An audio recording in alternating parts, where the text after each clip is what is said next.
¿Y si todo lo que te contaron de niño sobre el jardín del Edén fuera un código mal traducido? Ni la serpiente era un animal, ni el fruto era una manzana. Hoy desvelamos el verdadero origen del ego humano y las tres responsabilidades de tu vida. Esto es Kabbalah sin rodeos. Quería compartir con ustedes las raíces de todo lo que tiene que ver con el tema de la Kabbalah en el sentido holístico, lo más completo posible. Y aquí vamos a entrar primero en el Tratado de Avot, que hace parte del libro del Talmud, de la Mishnah, en el orden que se llama Nezikim. Son 6 órdenes o 6 compendios que tiene la Mishnah. Uno de ellos está en el sede que se llama Nezikim, quiere decir daños o perjuicios.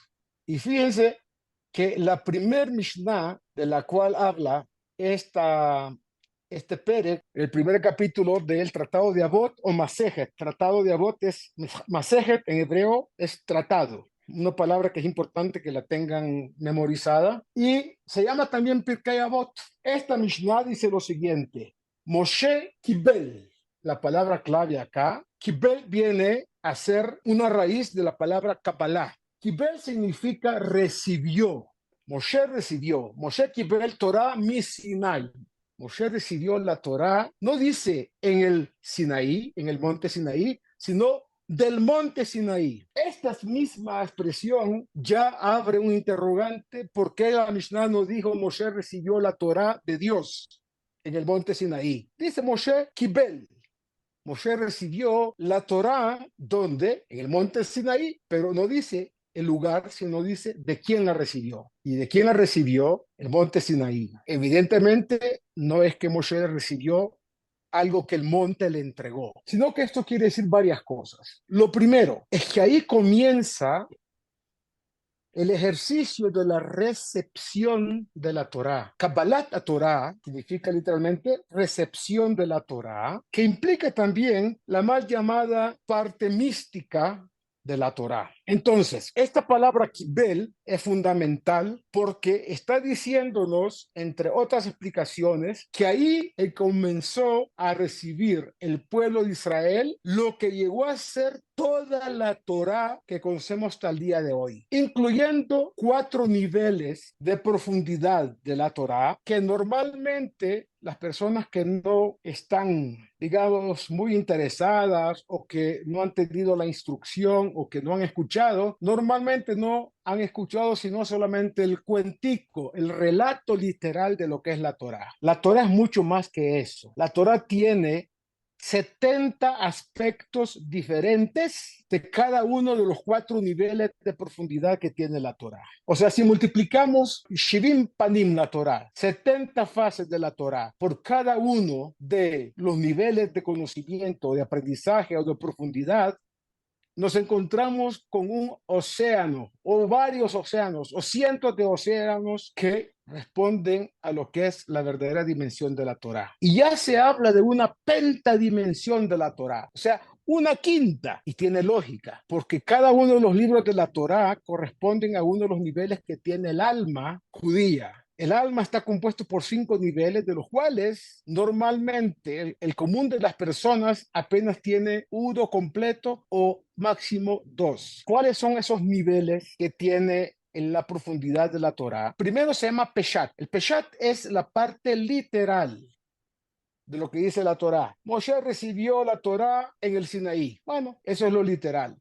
Pero hay 3 niveles adicionales de esa misma frase. Moshe Kibel, Torah y Sinai, que hay que conocer y profundizar si queremos saber realmente qué significa la Torah. Y la gente cree, los académicos, los intelectuales del mundo judaico, que no son personas, digamos, versadas en lo que significa la profundidad de la Torah, son académicos que les cuesta entender que una misma frase puede tener diferentes niveles de, no interpretación, de profundidad. Y cada uno de esos niveles tiene 70 aspectos que se conjugan y están intermezclados. Lo primero es que Moshe recibió la Torá en Sinai, en el monte Sinaí, pero literalmente dice del Sinaí. Quiere decir, para los maestros que profundizan, un segundo nivel de profundidad. Desde que Moshe recibió la primera instrucción de Torá hasta el día en que Moshe murió, y después lo tomó Yehoshua, y después lo entregó a los ancianos, y después lo entregó a un montón de gente. La Torá fue adquiriendo una dimensión. No es que la gente se inventó,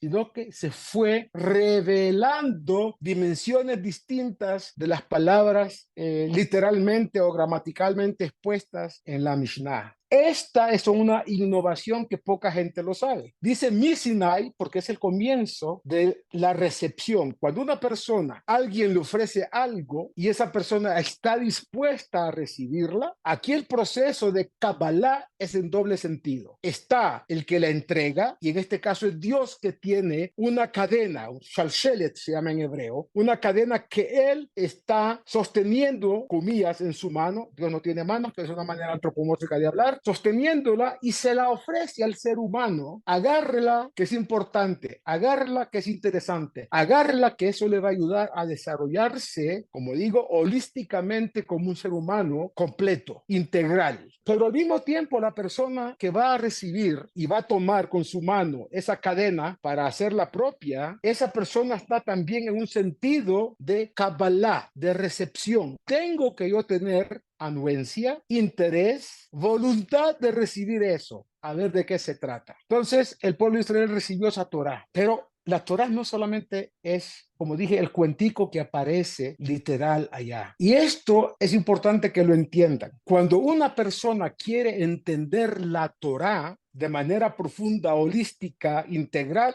no lo puede hacer de ninguna otra manera que aprendiendo el idioma hebreo. Tiene que ser estudiada en el lenguaje que se llama Lashon HaKodesh, el lenguaje de lo sagrado. Tiene que ser estudiada en ese idioma, y además, ¿cuál es el diccionario que se necesita para entender el hebreo de la Torá? No es un libro escrito en hebreo, es arameo. La manera de entender exactamente lo que el lenguaje hebreo quiere decir, sin entrar, por supuesto, en los mefarshim. Los mefarshim son los exégetas que tratan de dilucidar cada una de las cosas que está en una palabra, en una frase, en una oración, en un párrafo, en una parashá de la Torah. Aparte de eso, hay que aprender hebreo, hay que aprender arameo, estudiar bien los niveles básicos de qué es el aprendizaje de la Torah. Es una Mishnah que también está en el tratado de Avot, en Pirkei Avot, más adelante. Miren lo que dice esa Mishnah. ¿Cuál es el proceso de aprendizaje del pensamiento divino, de la voluntad divina? Dice la Mishnah, Ben Hamesh, la Mikra, a los 5 años tiene que empezar a estudiar los 24 libros del Tanaj,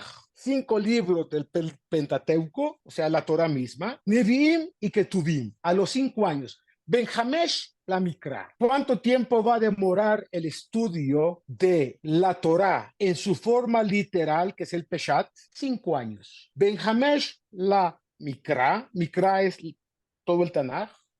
Ben Eser, la Mishnah, a los 10 años estudiar la Mishnah. Ben Hamesh Esre, la Talmud, a los 15 años todo lo que es el Talmud, 64 volúmenes extensos. Y de los 15 años hasta los 120 años, aprender Talmud, aprender Alajá, aprender Midrash y luego aprender Kabbalah. Eso es lo que una persona debe de hacer en términos normales de aprendizaje en un Heder, en un Talmud Torah, en un colegio religioso, y ahí va a aprender hasta los 120 años de su vida. Lo que ocurre es que en nuestros días, el común de nuestros correligionarios, sobre todo en la diáspora, quieren entender a los 50 años, a los 40 años, lo que un niño de 5 estudió ya en otras latitudes. Entonces usted no puede a los 50 años, puede ser a los 30, puede ser a los 60, tratar de entender la Torá pensando que usted, para efectos de su aproximación a la Torá, es un niño de 5 años. Entonces, ¿qué le va a decir a un señor de 60 años, de 30, de 20,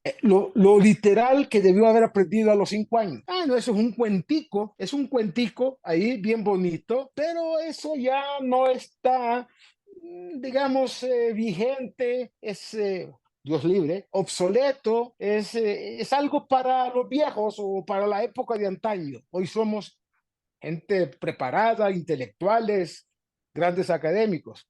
Pues les cuento que en el mundo entero y en Israel más, hay cantidad de científicos judíos religiosos que además de ser hombres de ciencia, son hombres de Torah. Además de ser hombres de Torah, son gente de ciencia. Varios premios Nobel tenemos en Israel religiosos. Y usted le va a preguntar a ellos, ¿usted cree exactamente ese cuentico que dice la Torá? Ese señor le va a decir, bueno, el cuentico ese que usted dice, desde el punto de vista suyo, sí realmente es un cuentico.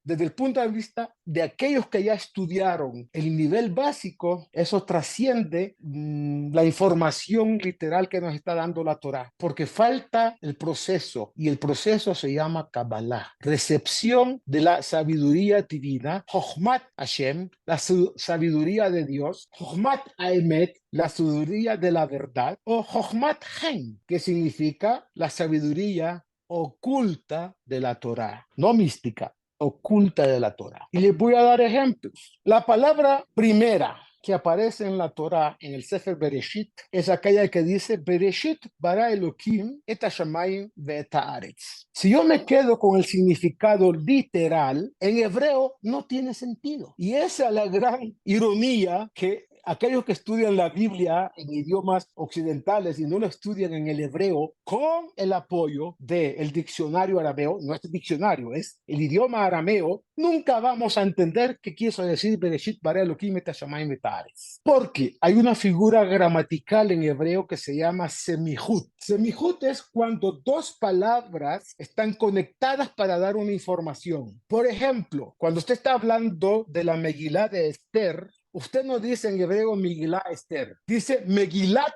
con taf al final, Esther. La hey de la Megilá se transforma en una taf que está diciendo, este es el rollo de la reina Esther, Megilat Esther. Cuando dice Bereshit bara, gramaticalmente no tiene ningún sentido porque es mihut. Bereshit corresponde a la palabra bara, pero entonces la palabra Bereshit no sería la correcta. Como dijo Rashi, debería decir Barishoná bara Hashem, no Bereshit bara Hashem. Bereshit le falta algo que gramaticalmente no sería correcto si es que estamos pensando que en el comienzo Dios creó los cielos y la tierra. No está diciendo eso. Nuestros sabios en el Talmud dicen que la palabra Bereshit fue expuesta ya por varias cosas. Primero, no para decirnos cómo se creó el mundo, sino quién lo creó, que es diferente. La Torá tiene un lenguaje que no corresponde al lenguaje de la ciencia. Son dos alfabetos diferentes, son dos idiomas diferentes que pueden coincidir, pero la Torá tiene su propio lenguaje, se llama Lashon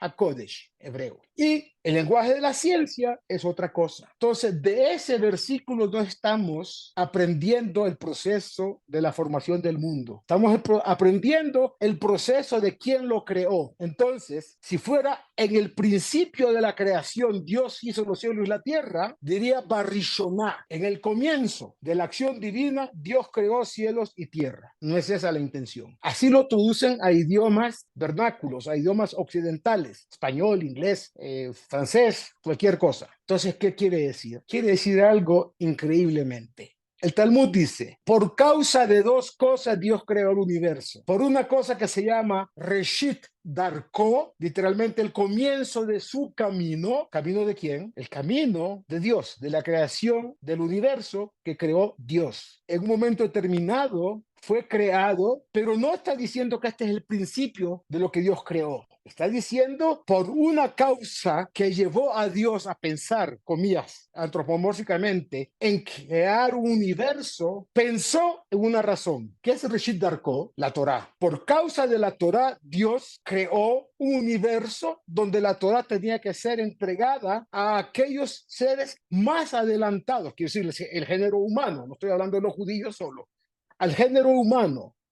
Entonces, esa es la criatura que Dios creó. ¿Para qué? Para ser los socios de la obra de creación. El hombre es socio de Dios en la obra de la creación. Pero además, La palabra bara en arameo no significa crear. Y aquí viene el otro nivel de profundidad de esa palabra. Usted escuchó que los sefaradíes dicen Barminan. Barminan significa fuera de mí, fuera de nosotros. Literalmente es fuera de nosotros. Barminan. Otra vez utilizamos la palabra aramea bar mitzvah. No decimos ben mitzvah, decimos bar mitzvah, que significa bar o bara, acá como está escrito en arameo. En el principio Dios sacó fuera de, literalmente, Bereshit, en el comienzo, no de la obra creadora, en el comienzo que Dios empezó a, llamémoslo coloquialmente, a manipular las fuerzas creadoras que hay en él, sacó ¿de dónde? De él mismo el espacio para que el mundo pudiera tener cabida, pudiera tener comienzo, pudiera tener creación. Bar Minan fuera de nosotros. Dios dijo fuera de mi contexto espiritual, hablando del mundo de Atzilut, Olam Habriya, el mundo de las ideas. Dios pensó, tengo una idea, tengo un proyecto. Saquemos ese proyecto al ámbito físico. Entonces, de Atzilut, que fue la idea, pasó a Briá, el mundo de Briá. En Kabbalah hay 4 mundos, de abajo hacia arriba, de menor a mayor. Este mundo nuestro y todo el universo material se llama Olam Asiyah, el mundo de la acción. Aquí se actúa, aquí no se viene a creer, se viene a actuar. Y actuar significa para un judío cumplir los preceptos de la Torá. Asher bara Elohim la azot, que Dios creó para que la azot, que nosotros tomemos esa cadena de creador, desde abajo la recibamos en nuestra mano y empecemos a crear no en el sentido divino, sino a darle forma a la creación. Y por eso en el Kiddush que decimos la noche de Shabbat, en el Vaihulo, a Shamay Behares, al concluirse los cielos y la tierra, Vaihulo Shamay Behares, y todos sus huestes, en ese momento, ¿qué quiso hacer Dios? Vaivares Elohim, bendijo Dios, bendijo, que significa literalmente en el lenguaje divino, le dio el visto bueno y puso el botón que estaba en la imagen congelada en play. Empezó después de que se llegaron los 6 días de la creación, que también ya vamos a ver qué significan estos 6 días de la creación. Puso play en el Betamax de él, para decirlo de una forma coloquial, y el movimiento, vale decir, el tiempo empezó a funcionar, empezó a existir, porque ya había un espacio, ya había materia. Ahora hay que poner el play para que la película empiece a girar y se revele. En ese momento el play es cuando dijo Dios el Vaihulo y decimos Asher bara Elohim la azot, que Dios creó para hacer. Briá, Asiyah, creación, acción. ¿Cuáles son las letras finales de esa palabra? Aparece la palabra Asher bara Elohim, mem. Asher bara Elohim la azot. Bara, Aleph, la letra final, Elohim, letra final, Mem, la Azot, Taf. Se forma la palabra Emet, verdad. Entonces, con eso, Jotamosha, Kadosh Baruj Hu, Emet. Así está dicho por nuestros sabios. Y por eso los tefilín es el Jotam de Kadosh Baruj Hu que los hombres se ponen como un sello frente a tu corazón. Ese es el tefilín de la mano. Pero hay mucho más. Entonces, cuando Dios sacó la expresión Yesh Me'ayin, algo de la nada, lo que hizo fue reducir su presencia, no su esencia. La esencia de Dios es infinita. Su presencia para dar cabida a un hueco, comillas, en el espacio para que el mundo pueda empezar a funcionar. Y el mundo está en constante expansión. El mundo creado en ese momento era lo que llama los libros de Kabbalah, Kotzó Shel Yud, la puntita redonda de una Yud. Ustedes saben cómo es la letra Yud. La letra Yud es como una comita y arriba tiene una puntica que es un punto. Así era el mundo cuando Dios creó. Qué curiosidad. El nombre de Dios empieza con ese puntico y con esa letra Yud. Yud Kei Vav Kei es el nombre de Dios. Pero hasta que lleguemos a Yud Kei Vav Kei hay que pasar por millones de instantes para que entendamos lo que viene a continuación. Los libros de Kabbalah dicen que Dios creó el mundo haciendo un hueco y a partir de un punto se creó una línea. Y esa línea, ¿con quién estaba conectado? Estaba conectado con el Dios creador, que no tenemos manera de llamarlo porque en este momento el Dios creador no tiene nombre. Se llama genéricamente Elohim. Bereshit bara Elohim et hashamayim et haaretz. Curiosamente, el nombre Elohim es el nombre con que Dios se manifestó a otros pueblos. Faraón sabía que existía Elohim en Egipto. En la Torre de Babel sabían que existía Elohim, pero no sabían, como está escrito en el Pasuk, Adonai hu Elohim.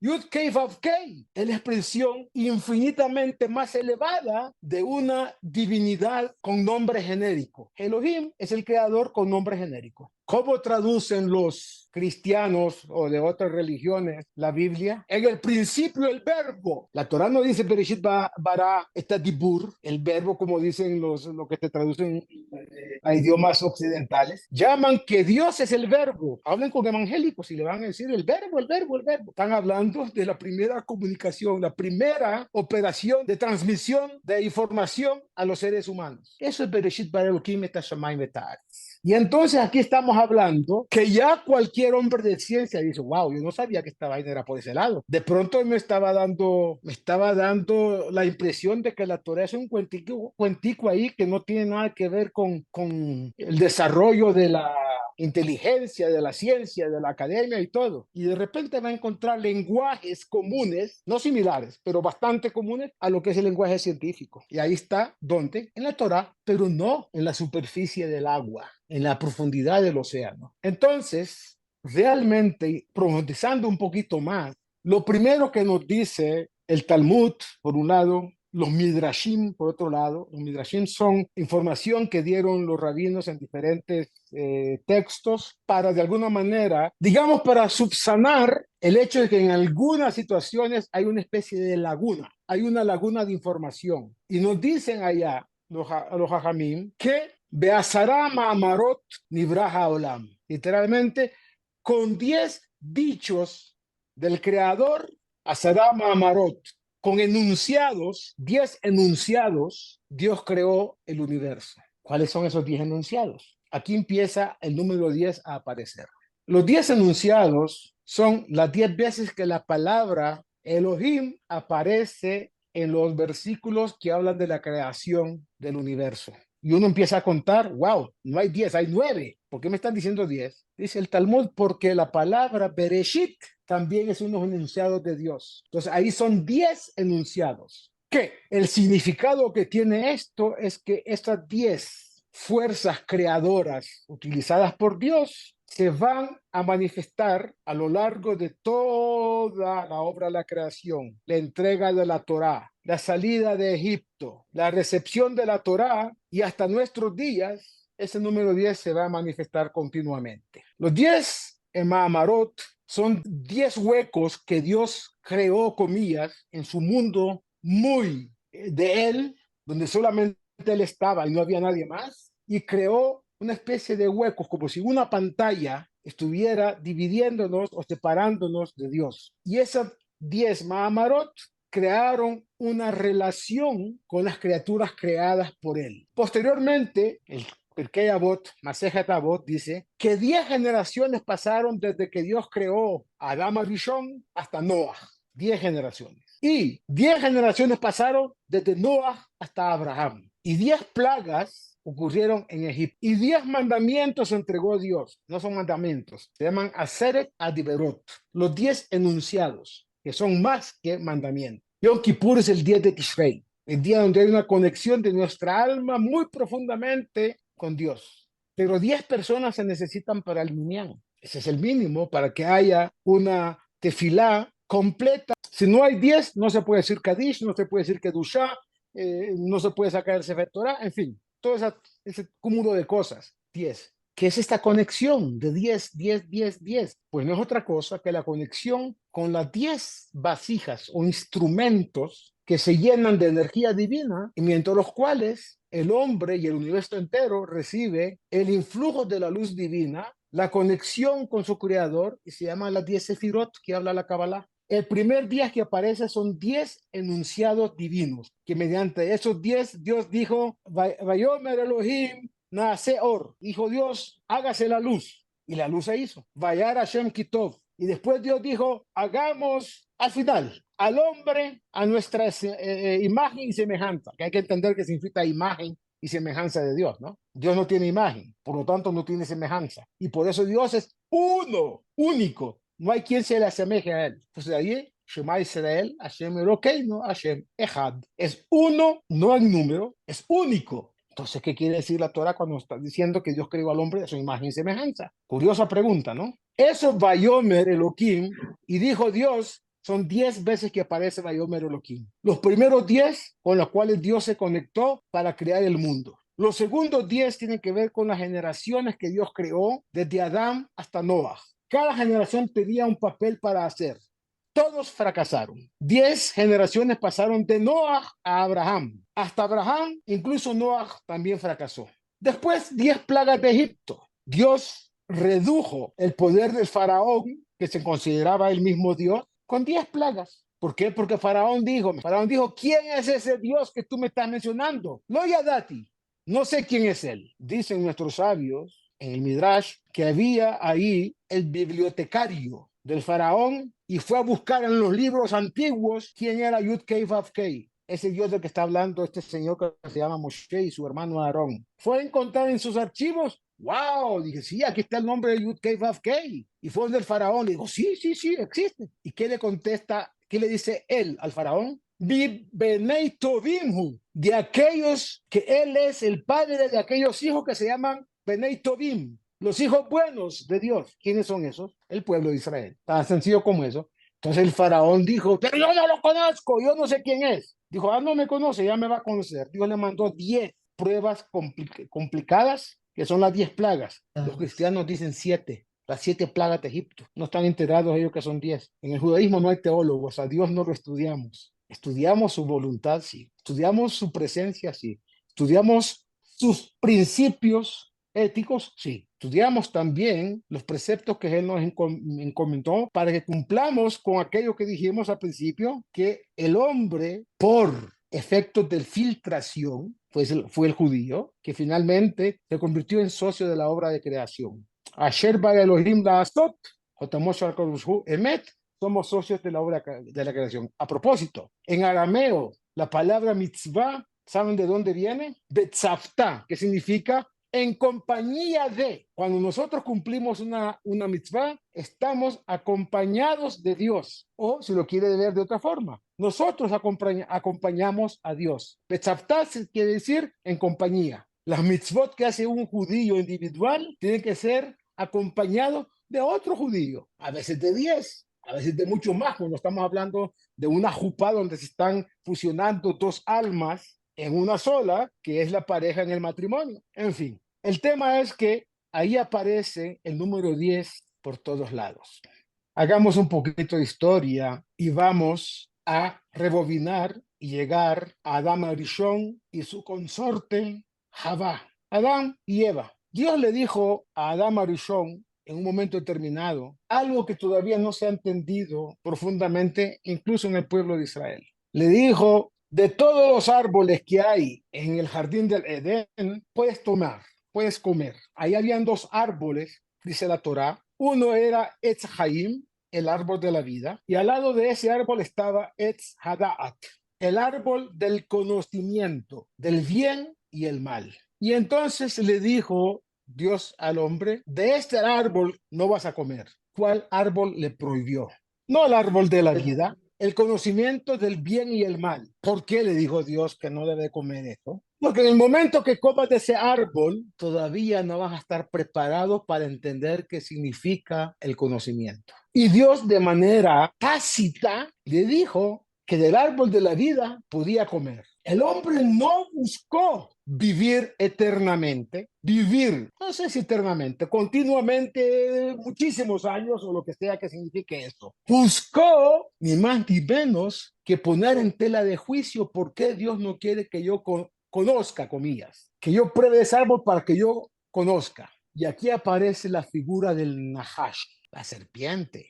Estamos hablando de la serpiente en sentido de un animal reptil o estamos hablando de otra cosa. Miren lo que dice los libros profundos de Kabbalah. Nivra Haisha, fue creada la mujer. Nivra Yetzerará Ita. La mujer fue creada y con ella fue creada la inclinación del mal. Dios mío, esta Torah es impresionantemente misógina. Esta Torah está hablando en contra de la mujer. Lo que nos está diciendo esta información cabalística no es otra cosa que uno de esos ejercicios que aparecen a veces en Internet, donde quieren saber cuál es su agilidad mental y cuál es su forma para descifrar una incógnita. Entonces, cuando está diciendo que en el momento en que Javá fue creada, se creó el Nahash con ella. La mujer tiene el Nahash, el instinto del mal. Miren lo que dice la profundidad, no tan profunda de la Torah, un poquito más allá de la superficie de la Torah. ¿Quién fue el Nahash? El Nahash, dice el Midrash, lo trae Rashi, tenía en esa época 2 patas, 2 pies. Entonces no estamos hablando de una serpiente común y corriente. Y si fue creada, cuando fue creada la mujer, ¿de quién se trata? El Nahash no es otro que Adán Arishon mismo. Eso en los libros en español de la Biblia, inglés, francés, alemán, otros idiomas, no aparece. Entonces, las personas que realmente acceden a la información que hay en la Torá con profundidad, se dan cuenta que no es por ahí donde nos habían contado, dicen ellos. Esto quiere decir muchas cosas. Entonces, ¿quién es el Nahash? El mismo hombre, Dama Rishon, pero en un punto muy, muy puntual. Vamos a ver la figura para que la entendamos. Estaba don Adán acostado así en el pasto y al lado su mujer, Javá, y le dice la siguiente interpelación: oye, Javá, eso que dijo Dios, que si comemos del árbol del conocimiento del bien y el mal, vamos a morir, porque Dios le dijo, mot, morirás, mot yumat, serás muerto, morirás, 2 veces, mot yumat, morirás. Eso yo no creo que es tan así la cosa. Yo creo que aquí hay gato encerrado. Te estoy diciendo la traducción de lo que los libros profundos de la Torá dicen de la situación que ocurrió allá. El mismo Nahash era Adán Arishon en un punto. Dime tú dónde puede estar ese punto en la anatomía del ser humano. ¿Quién está hablando en ese momento a Javá? ¿Qué parte del ser humano está de Adán Arishon? Está intentando dilucidar qué quiere decir Dios con eso que nos dijo. El cerebro. El cerebro. Sí, señor, bravo. ¿Qué forma tiene el cerebro? Tenemos realmente 2 cerebros. El intestino está conectado con el cerebro intelectual y parte de la conciencia humana, comillas, del ser humano, tiene que ver con las tripas, con el quisque, como tú dices. Pero más que eso todavía, el cerebro tiene también forma serpeante. Ese es el Nahash. Pero más puntualmente, un lugar del cerebro que hasta el día de hoy se llama cerebro reptiliano. Busca, ponga en Google, cerebro ¿En qué parte? reptiliano. Es la parte más primitiva del cerebro humano. Esa parte funcionó diciéndole a Adán Arishon a su mujer: esto es cuento, mija. Esto no es así como dice Diosito. Eso no es así. Y hasta el día de hoy, el cerebro humano cuestiona todo lo que tiene que ver con información de la Torá, porque eso es un cuentecito que por ahí ya no debe estar vigente, es obsoleto y todo lo demás. No tienen la menor idea de lo que están diciendo. Entonces el mismo Nahash es el cerebro, puntualmente el cerebro reptiliano, que le jugó una pasada horrible a Adán Arishon. ¿Qué le dijo Javá? ¿Cómo son las mujeres? Si eso es la cuestión, probemos entonces a ver qué sabor tiene ese, comillas, fruto.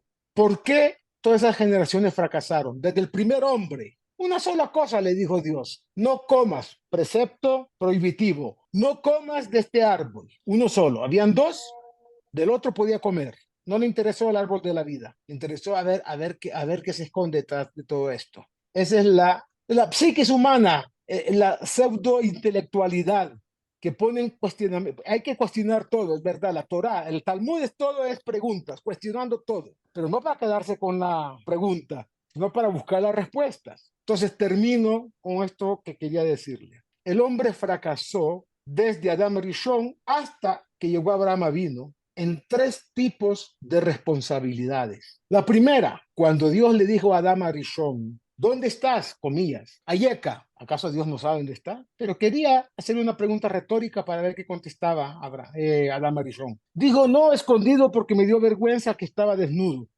¿Y quién te dijo que estás desnudo? ¿acaso comiste del árbol que te dije que no comieras? ¿Y qué remedio tenía a la maldición? Contestar. Había irresponsabilidad. Fracasó en su responsabilidad de la tarea personal que Dios le había dado.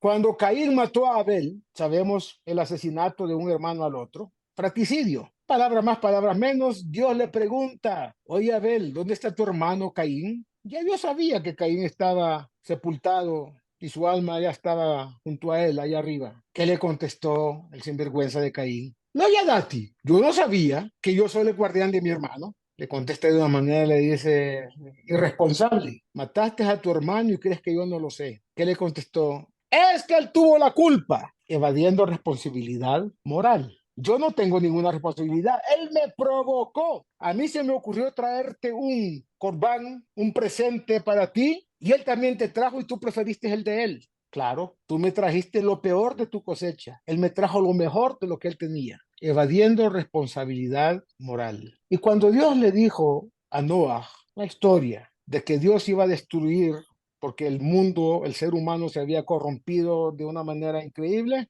le dijo, pero tú, a ti encontré en ti gracia. Quiere decir, yo no te lo mereces, pero yo, debido a que tú eres el menos malo de todos, te voy a servir como salvavidas, comillas. Vas a ser un arca, y le dijo las dimensiones y tal esto. Entonces dijo, bueno, perfecto, tú y tu familia, tu mujer y tus hijos y las mujeres de sus hijos. ¿Qué era lo que Dios quería que hiciera Noah? Dios quería que Noah, en un lugar donde no hay océanos, digamos que Noah vivía en Bogotá, y Dios le dice a Noah, oye Noah, por favor hazme un arca y me vas a meter allá de las especies y esto aquí, allá, allá, allá. ¿Qué era lo que Dios quería? Dios quería que viniera la gente a ver la locura que estaba haciendo Noah construyendo un barco en Bogotá donde no hay océano. Todo el mundo iba a preguntarle, oiga, don Noah, ¿qué es esta locura? ¿Usted está haciendo un barco aquí para qué? Ah, hombre, es que Dios dijo que iba a destruir el mundo y me dijo que yo y mi familia me metiera y bueno, no me moleste que estoy trabajando. ¿Por qué Noah no le dijo a esta gente, miren, hay un tema serio, tómenlo con realmente la seriedad del caso? Dios quiere destruir esto porque el género humano se ha corrompido. Y por eso me manda a hacer esta locura que tú llamas una arca que tiene la forma de un barco para que eso navegue y para el otro, lo otro. Y él no les dijo eso. Se los insinuó de manera molesta. Estoy trabajando, no me molesten. Dios quería que Noah tuviera responsabilidad social. Y Noah decidió no ser responsable con sus semejantes, con la sociedad. Quizás hubieran vuelto en Teshuvá y el género humano no se hubiera destruido como ocurrió allá. Y esas mismas tres responsabilidades tenemos nosotros. ¿Cuántos judíos hemos escuchado que dicen, oiga, es que esa Torah tiene demasiados preceptos, demasiadas cosas para cumplir, que uno tiene que cumplir preceptos frente al hombre y al prójimo, que tiene que cumplir preceptos frente al hombre y Dios? Pero se les olvida que hay otra responsabilidad con uno mismo. El versículo que dice, Ani Hashem, significa, y amarás al prójimo como a ti mismo, yo soy Dios. Ahí aparecen las tres responsabilidades. Amarás a tu prójimo, responsabilidad social, como a ti mismo, responsabilidad personal, yo soy Dios, responsabilidad frente a Dios. Ah, no, yo cumplo los preceptos que tienen que ver con el hombre y no los preceptos que tienen que ver con Dios, y así estoy contento. Eso solamente se aprende profundizando en lo que es la Kabbalah, de la verdadera Kabbalah de la Torah. El conocimiento solo transforma tu vida cuando lo pones en práctica. Si no quieres perderte ningún capítulo de esta serie, suscríbete ahora mismo al canal y síguenos en tu plataforma de podcast favorita. ¿Tienes poco tiempo durante el día? Pásate por nuestra sección de Shorts, donde te dejamos píldoras de sabiduría de menos de un minuto para tu día a día. Y si quieres seguir profundizando, haz clic en el video que te está apareciendo en pantalla. Nos vemos en el próximo episodio de Kabbalah sin rodeos.